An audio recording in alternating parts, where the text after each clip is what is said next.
Good afternoon, all. I'm back. I hope all are well. It is Thursday afternoon, about 1 o'clock or so.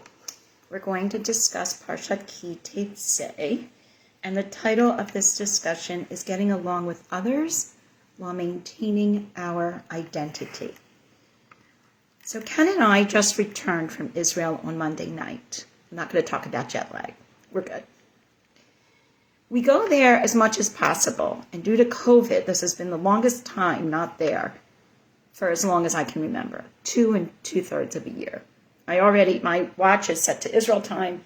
It will stay there until we plan our next trip, which will be within a year. We were traveling throughout the country. We were in many places: Ashdod, Zichron Yaakov, Tzfat, Tveria, Tel Aviv, Beirut Yitzchak, Ginot Shomron, Ma'ale Adumim, and Yerushalayim, including Hayar Atikah, the Old City, with its 4 quarters. In all that time, we saw Jews of every religious appearance on the spectrum: Christians and Catholics, Muslims, Armenians, Arabs, Israelis, v'chule, and so on. This was everywhere. Dress was different. Headgear was different.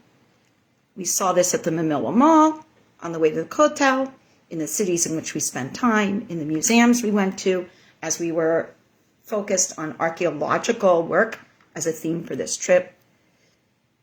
There was peace and calm, conversations amongst people, obviously of different faiths and cultural groupings.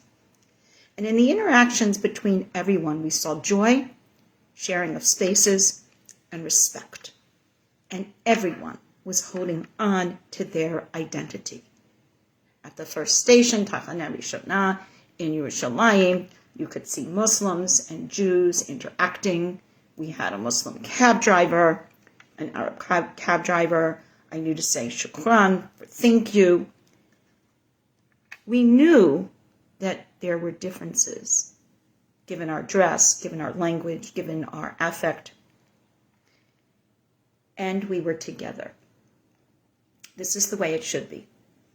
The way it is in most of Israel, contrary to what you see in the news. And unfortunately, the world is just not aware of this. It hurts my heart. As we explore Parshat Teiztei this week, we know that so much of the book of Devarim is a repetition and an amplification of previous teaching texts. And there are also new elements that are indicated at this time, specifically in this Sidra. In Parshat Teiztei, we find a significant portion of the Torah's laws, no less than 74 mitzvot, out of a total of 613, as they have been counted by the halachic authorities. These derive from our Parsha, and it is important to note that this is a diverse set of laws that often do not appear anywhere else in the Torah. Many of these dictates have to do with our behavior. Ki Teiztei, as we go out into the world, as we interact with others, as we exit our religious, our cultural, our familial bubble. How can we have these relationships in a healthy way and simultaneously maintain our unique identity, while respecting the same in others who are doing precisely the same thing? All one has to do is to walk around any number of these cities, watching Jews go to their Batei Knesset for prayer while the Muezzin is calling Muslims to prayer, and then the church bells ring. Well, you get the picture. At least I hope you do. So now, let's see how this challenge of interacting with others interfaces with maintaining our identity in our Parsha. In chapter 21 of Devarim, we read, Ki Teiztei, which is where we get the title of our Parsha from the very first words, V'ra'ita b'shvi'a eshet yefat to'ah, v'chashakta ba v'likachta lecha le'isha. When you go out to war against your enemies, and the Lord your God will deliver them into your hands, you will take captives. But you see amongst the captives a beautiful woman, Eshet Yafat Torah, and you desire her. You may take her for a wife. You bring her into your home. She will shave her head. She will let her nails grow. And she will remove her clothing of captivity, stay in your house, and mourn for her father and mother for a full month. After that, you may take her as a wife. And if you do so, and you do not desire her, you will send her away with whatever she wishes, but you will never sell her for money. You will not keep her as a servant. Rashi explains that this is a really bizarre kind of idea, and it is definitely hard to reconcile it with our human sensitivities. But Rashi suggests that here, God is making this concession in view of the Yetzer Hara, the evil inclination of the human being, of the man. For if the Holy One, blessed be He, would not permit this woman to this man as a wife, He would potentially have relationships with her that would be forbidden. In the end, He might hate her for leading him to that place. We then go on to, if a man has two wives, one beloved and the other despised, and they each have sons, the beloved one is the firstborn, but of the beloved wife, not the despised wife. But let's say the firstborn is from the wife that is not loved as much. Think of Leah and Rachel in the whole scenario with Yaakov's family. When the husband bequeaths property to the sons, the firstborn must always get the property.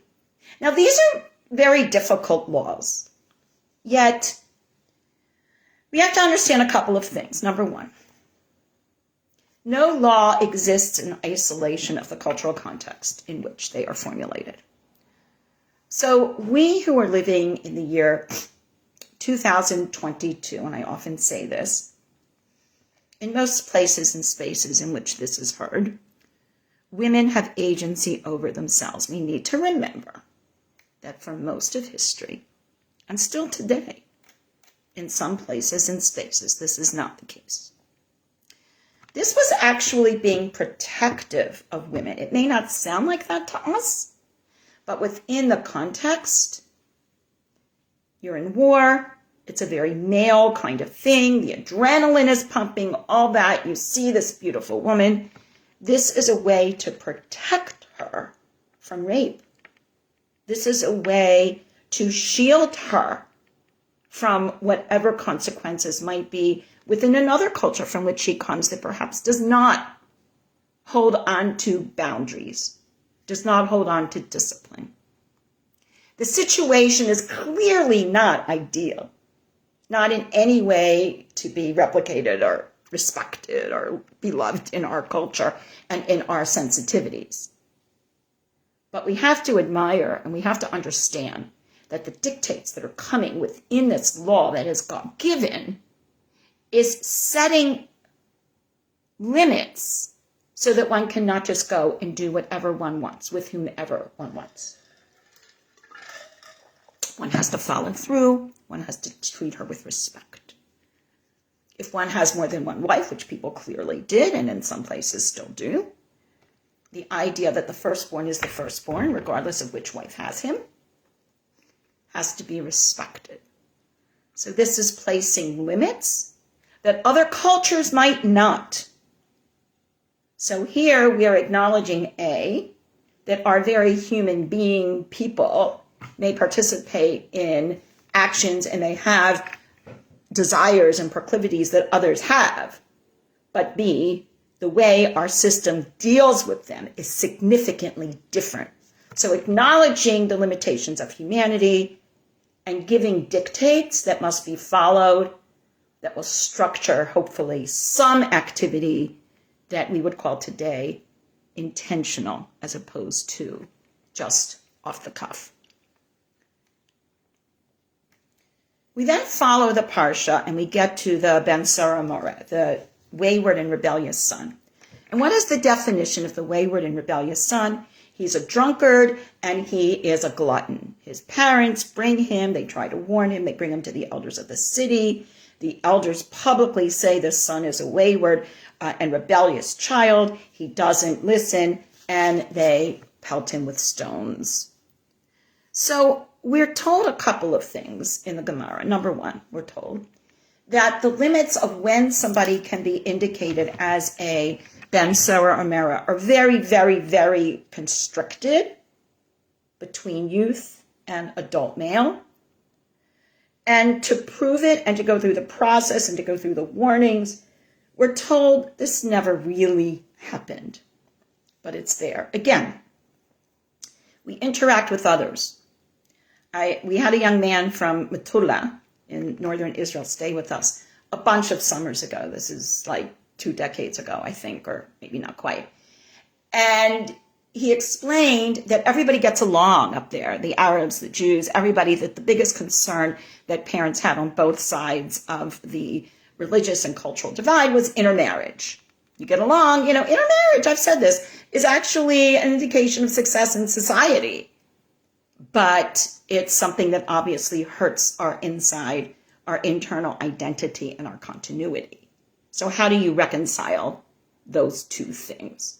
So this son, who probably is hanging around or sees people, because don't forget these laws are when we have a land and we did not live in isolation of other people. We're no longer this tribal group wandering in isolation, but we are going to interact with so many other people. And that is what fuels a lot of the laws, a lot of the dictates that are indicated in this Parsha. Mom, I want to go to the bar. All the other guys are doing it. Well, we don't approve of that. It's not acceptable. It's not within the dictates of our community. It's not within our identity. Yes, we're interacting with others, but we must maintain our identity. Do not be among the wine guzzlers and among the gluttonous eaters of meat, we learn in the Gemara in Sanhedrin 70a. This is the context of the Ben Sarah Mara, the rebellious son. So let's think about these laws for a moment. Clearly, these behaviors may seem unjust and downright cruel to us today, given our modern sensitivities. However, we must consider them within the context of their time. Women are not generally a protected class, seen by many as chattel or property, even as recently as 1890 in British law. And in some states in this country, we certainly know what is going on to potentially hurt the progress that has been made by women. Here we find kindnesses that are exhibited within the reality of the time, although it is admittedly hard for us to see them as such.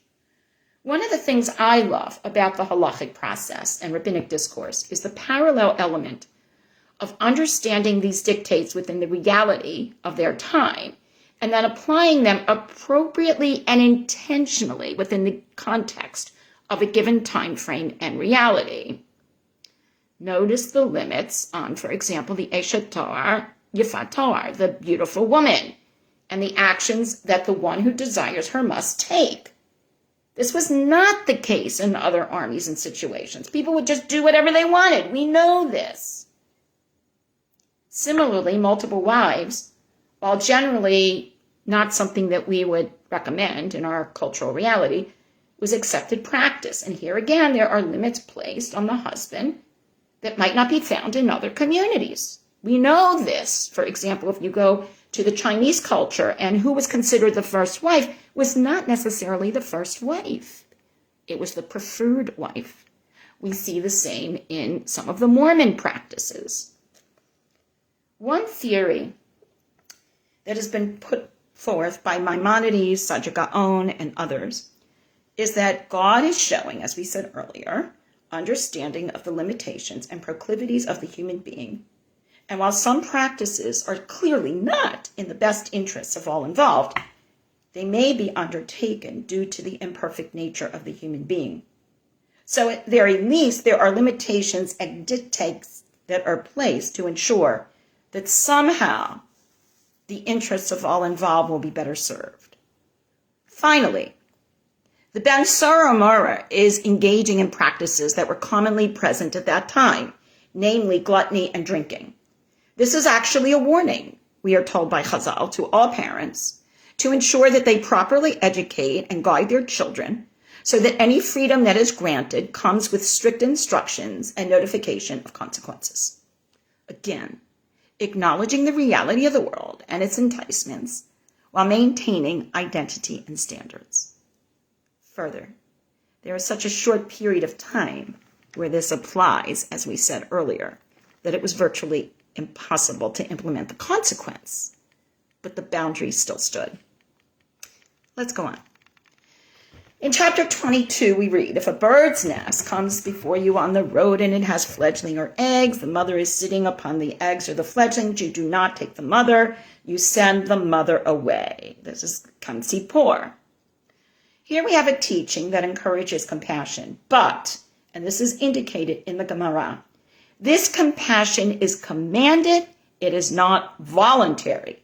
It is a dictated standard to be observed, honoring all life that God has created. In other words, while other cultures and faith groupings may see such actions as being nice, in Jewish thinking, this is a command to remember that all creatures are from God, and we must show respect and regard for all that God has created. This then goes right into another discussion that comes a little bit later. Lo tita'ev adami ki achicha hu, lo tita'ev mitzri ki ger hayita be'atzo. You will not despise or mistreat the Edomite because he is your brother. You will not despise or mistreat the Egyptian, for you lived in his land. Children are born in the third generation to these folks may enter the assembly of God. You cannot hate the one who fought war with you, and you cannot hate the one who enslaved you. That's quite a tall order. Today in our lives, there's so much talk of hatred of the other because of what that person did to us or how that relationship is hurtful. And yet, notice what we are being told here. Egyptians, for better or worse, did house us. And despite everything, the Edomite is our relative.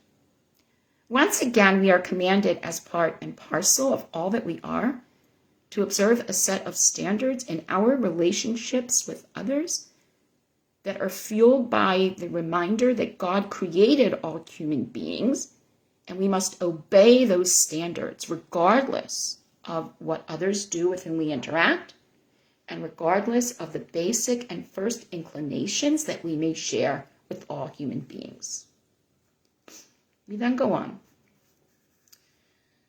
Ki yikach ish isha bala, if a man takes a wife and is intimate with her, and then it happens that he does not love her, and he sends her as a divorce, and then she goes on and marries someone else, and he divorces her. He cannot go back to the first. She cannot go back to the first husband. Now this may seem cruel, but it was really, you have to understand, marriage in those days was not like today. You don't call the rabbi, and you don't rent the hall, and you don't serve the meal, and you don't have the band. And it was, you were intimate with someone, you're married. End of discussion. There was no ceremony. The ceremony is developed much later. What this really was intended to do was to avoid women being passed around. In other words, the notion was that any relationship that the man has with the woman, because the woman is not in the same category in terms of agency of self in most cases, there are some exceptions, but in most cases, you must act honorably toward this woman. Again, you will see other ways of handling relationships with women in other cultures, but that is not you. You may not follow that way. The next discussion is about the chalitza and the yavama. Brothers reside together, one of them dies, there's no children. The dead man's wife must marry the closest male relative. This is the Ruth story. If the man desires not to take her, then he goes to the elders and says, my husband's brother has refused to perpetuate his brother's name, and there's this terrible ceremony with spitting on the shoe, and the guy is sort of ostracized. Again, horrible, horrible. Cultural context enters. Marriage was not what we look at it as today. It was not the love relationship or the connection that either we wait to develop and then marry, or in the more right-pitched parts of the community, you hope it will develop in marriage. It's not even Fiddler on the Roof's Golda who says, for 25 years, I've mended your shoes, I've done this, I've done that, da-da-da-da-da-da. If that's not love, I don't know what love is. It just wasn't a factor. The notion of those kinds of relationships are not developed, are not discussed, are not really accommodated here. Marriage was a very utilitarian institution. If you look at a ketubah, any of us who have it, it's ridiculous in terms of it does not apply to our lives today. It was something that ensured continuity of the community and units in which people could be born and grow and be part of the community. That was it. So within that context, the closest male relative did have an obligation to ensure that his brother's name was preserved within the community. But we're left with the problem of how do we reconcile this public humiliation of the individual versus the maintenance of community integrity. And the notion is, or the answer is, or the approach is, or the thought is, that community integrity was everything, and that each individual would be honored through the means by which they contributed to that community integrity. This is a huge theme in Devarim, especially in the latter Parshiot. We're going to talk about it at some length in a few weeks when we look at Parshat Nitzavim. Why is community so important? We think of individuals today. We think of our own personal fulfillment and what we want to do and our aspirations. But the only reason we can do that is because we are within a structure in which community was preserved that allowed us to be. This is the message of Devarim, speaking to the future generations. You're going to confront all these other people. You're going to interact with all these other people. Maintain your identity. Don't engage in their practices. The Chavish Halva, Duties of the Heart, tells an apocryphal story about a certain pious man who confronted some soldiers returning with the spoils of war after vanquishing their enemy in a fierce battle. He told them, "Now that you are returning victorious from the small battle, get ready for the big one." They asked him, "What big battle we won?" He said, "The battle with yourself."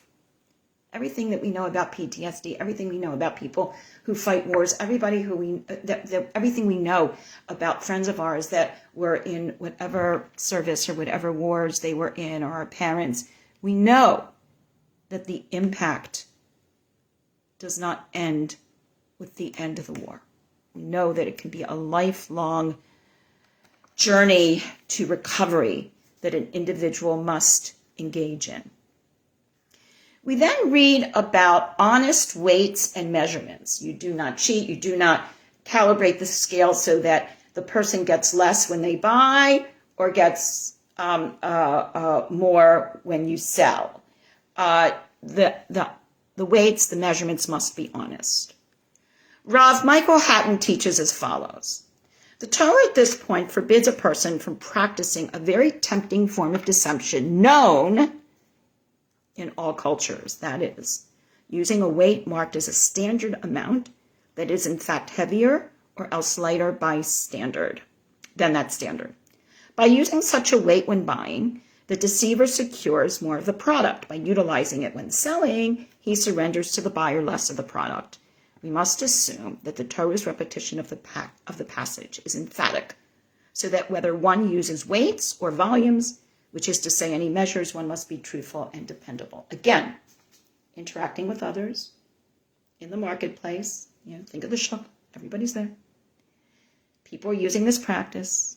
I'll make a little bit more money. I'll cheat them a little bit.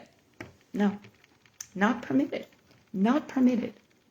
And what's so interesting is right after this, we get to the end of the Parsha, which is known to all of us as Parshat Zachor. Remember what Amalek did to you on the way when you went out of Egypt, how they hurt the stragglers, how they did not fear God. Remember them. Do not forget. Al tishkach. And of course, we read that in our normal Parsha process, but also we read that the Shabbat before Purim. So let's look at this. We have to pull all this together. It's a lot, right? With so many disparate laws indicated in our Parsha, how do we make sense of it? Besides the fact that this is new information for generations to come and to accommodate the changes that will certainly face the Bnei Yisrael in their coming chapters and adventures. Finally, why is this the placement of Parshat Zachor? So our Rav Moshe Lichtenstein helps us to make sense of these quandaries when he teaches as follows. The idea that connects all of these laws is the obligation to see the world not only from one's own perspective, but also to take note of the other people involved and their perspectives as well. This point also assumes broader significance. The Torah discusses here the matter of the wife who is less loved and commands that if this wife bears the firstborn son, he is the one who is the Bachor, must be given his due. Here, the Torah commands a person not to put himself at the center of his universe by doing what he wishes to do. Rather, he must place at the center the continuity of generations symbolized by the inheritance which he will give to the proper child. And one's own personal interests should never take preference over the chain of generations and the preservation of the family and the community. The other theme that connects the mitzvot in this parsha is that of lifnei misharat hadin, going above and beyond the letter of the law. When we are commanded to chase away the mother bird before taking her chicks or her eggs, we are required to act above the letter of the law. We must remember that God filled the earth. We are the proprietors. We are the landlords, so to speak. And we must always consider the suffering of animals and be merciful to them. According to this explanation, it is clear why the reward for this mitzvah is long life. By showing compassion to a bird, even though legally there would seem to be no requirement for us to leave the mother bird alive, we behave in a manner reminiscent of God. God is merciful towards us, even though there is no objective reason for God to be so. Therefore, in our compassion for the mother bird and sending the mother bird away, we are bringing about God's reaction of midah keneged midah, measure for measure. God is merciful towards us, grants us life. We are merciful towards all other created beings, granting them life. This is precisely what Amalek and others with whom we may interact do not understand. The temptation to cheat or hurt where there are not clear consequences is clear. The desire to take whatever one wants for oneself is understandable. The assumption that all is mine in war and I can do whatever I want clearly has been present throughout history, and we still see it. Abusing people for one's own gain is not an unfamiliar concept. Yet none of this is the way that Bnei Yisrael are to behave. This is not why God preserved our people. We do not hold ourselves to the standards of others, which we may not always understand, but rather to those determined by God, even if we don't understand them either. So all of this, God's understanding of the limits of the human being and accommodating basic desires one may have, as dishonorable as they may be, all of this if we are talking about the beautiful woman or multiple wives or wanting to take revenge on the Edomites or the Egyptians or using dishonest weights. All of this is not to be practiced, no matter how often we see it amongst those other people with whom we interact. As someone involved internationally in multi-faith dialogue, I am acutely and constantly aware of the need to balance my distinct identity along with respecting others doing the same in expressing who they are. Additionally, there is another extremely poignant lesson for us to consider here. In this Parsha, Teiztei, these laws are articulated as the Bnei Yisrael are preparing to leave their desert bubble and become a people with agency and land. And they will have interactions with others in the world. Clearly, this is the case today. For a final thought regarding the relevance of this balance in these laws, I will turn to Rabbi David Ellenson of Hebrew Union College. He teaches as follows, indicating that this idea of maintaining identity while relating with others is no longer a question, but rather a statement and a necessary component of our lives. Rabbi Ellenson teaches as follows. Today, forces and realities, which are more complex and plural than in the past, shape the self as well as the community with which one identifies. This is so for two reasons. The first is that identity can no longer be constructed in isolation from the distant other. Rather, both the self and the community are realized and established in confrontation with others who also inhabit and share our world. Frequent communications amongst diverse persons and communities are among the marks of our times. The intimacy that such interactions foster falsifies, or at least calls into question, many of the certainties that formerly marked the process of identity formation in prior generations, when our ancestors may have lived in more clearly defined bubbles or in isolation of others, for a variety of reasons, by the way. Rabbi Ellenson continues. The second reason why the process of identity formation in the modern period is so distinct is that persons are fully aware that identity is in large measure socially constructed. Peter Berger coined the felicitous phrase, the heretical imperative, to characterize that this condition informs virtually all persons and communities in the modern setting. Option or choice has become, in Peter Berger's view, the quintessential feature of the modern reality. It is inescapable. Persons are no longer born and socialized into a community in isolation. Rather, identity, including religious identity, now becomes, in large measure, a matter of negotiation, an expression of choice among competing modes of identity for individuals and communities alike. There is a self-consciousness, a self-recognition, and a self-awareness concerning the role played by society and culture in the establishment of both personal and communal identity that was absent from the world of our ancestors. For them, identity was seen as an established fact, not the product of social construction and choice. This is not difficult to understand, guys. Think about it. You know, the cobbler's son was a cobbler, the son was a cobbler, the rabbi's son was the rabbi. You lived in the same community that your parents and your grandparents and your great-grandparents. Now at 18, 17, our kids go off to college. They travel the world. Our families are all over the place. Frequent flyer points, accrue. It's so different. And within all of that, how do we maintain our identity? We as Jews operate in our society on so many levels. This is a great factor in our survival. It's also our greatest challenge as individuals and as a community.